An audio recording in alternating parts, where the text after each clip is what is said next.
My name is William Gardner. I work at Second Chance.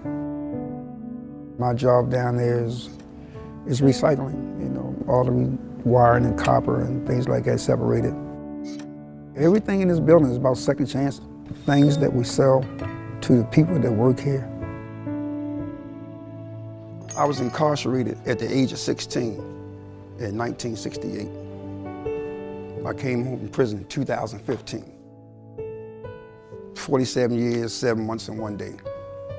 I had caught a murder charge when I was 16. One of the hardest things that I had to come to terms with was understanding exactly what I'd done.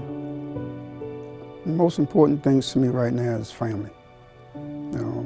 I got kids, grandkids, got great-grandkids.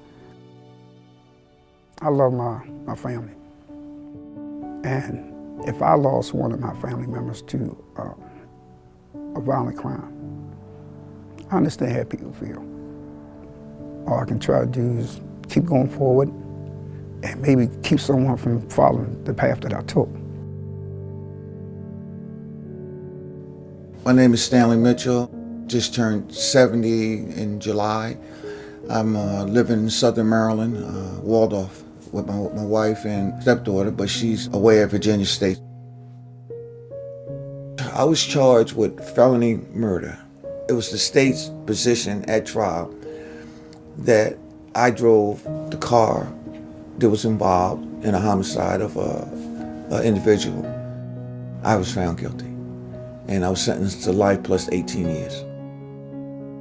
I always had comfort that I know that I didn't do it, so I literally thought that the truth would come out, but that didn't happen, so. At the time that I was sentenced, you were eligible for parole after 15 years. If I wasn't in prison, I wasn't gonna do nothing that was gonna keep me there any longer than I had to be, and everything that was available, I took. College, NA, AA, everything that you could possibly get, I took. Based on their guidelines, I felt as though that I earned my freedom.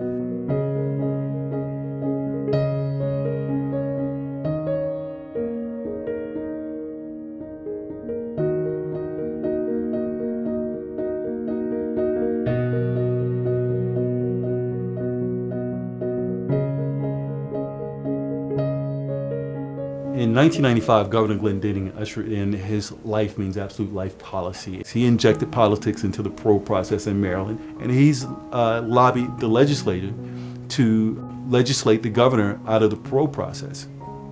My statement in 1995, a life sentence means life, was wrong. It was completely wrong. I made a mistake. The policy must be changed, and must be changed legislatively. Since we do actually have the penalty of life with the possibility of parole, then I think as a society it is up to us to make sure that we follow with what the legislature and the statute actually says, which means there has to be the ability for the parole. The older I got, the more stressful it became. I wasn't no spring chicken, I had health issues. And I'm watching a lot of my peers just, one day they're there and the next day they're deceased, and I'm thinking, am I gonna be one of the lucky ones that just die in my sleep? Or I'm gonna be one of the ones that are dead mentally? I had been up for parole 17 times. I was considered a model inmate. I was on work release in the 80s. Here it is 2000 and something, and I'm still incarcerated. Everybody's man is treated like they got life without parole. I feel like if it wasn't for the Unger, I'll still be in there. I'll still be in there, they still be telling me be patient, stay out of trouble. My name is Greg Bernstein. From 2011 to 2014, I was the state's attorney for the city of Baltimore. The court held that defendants who had been sentenced back in the early 70s as a result of an erroneous jury instruction were allowed to obtain a new trial because of that error. We, in effect, became the parole commission. These are difficult cases. They bring up a lot of painful memories, so we had to take that all into account. But ultimately, we felt that given the passage of time and the length of sentence, there wasn't much to be gained from a societal standpoint in trying to prosecute these individuals again. At the time of their release, their average age was 64. What many people don't realize is nationally, people over 50 have a very low recidivism rate. The Ungers are a special population who's given us a unique real-life case study that individuals who were considered to be the most violent and the worst of the worst can and do change, can successfully come home and be a benefit to the families and communities that they're going back to. And there's also a cost-benefit analysis here. As these inmates get older, it costs much more to house them, to give them medical care, things of that nature. And you start to think about how can we better spend those resources in a way that rehabilitates them, provides them services on the outside to become more productive members of society.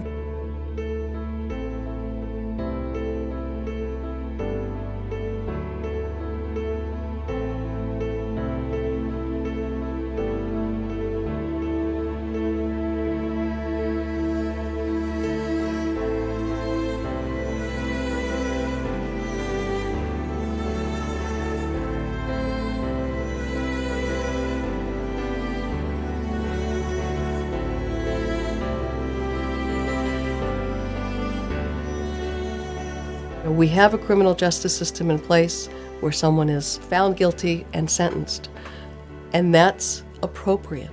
But the next piece is also important, is to look at who are they now after they've served their time. Think about your own family, think about your own children, and how would you want them treated by the criminal justice system? I think it's important as a society that we do view each individual as an individual and as a human, and not define them by what they did when they were younger.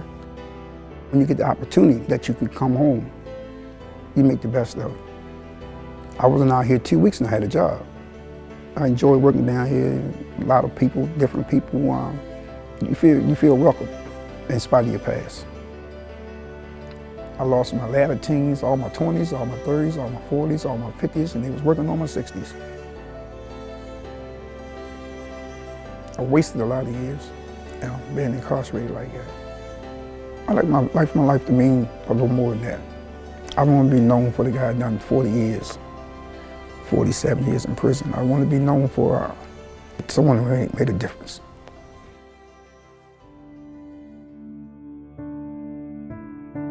With Stanley being home, he has done so much.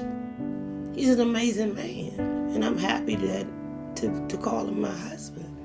I have a short window to finally put whatever talents God gave me to good use.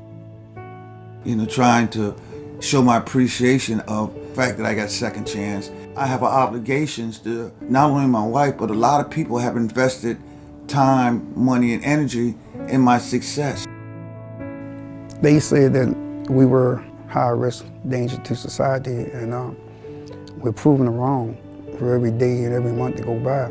They look at them guys in there as being a risk, but actually they can be an asset. It serves no useful purpose to continue to incarcerate these individuals. And I think that they will bring some to the table. I think there's other individuals that they get out there, hit the ground running, doing what they can to show that you didn't make a mistake by giving them a second opportunity.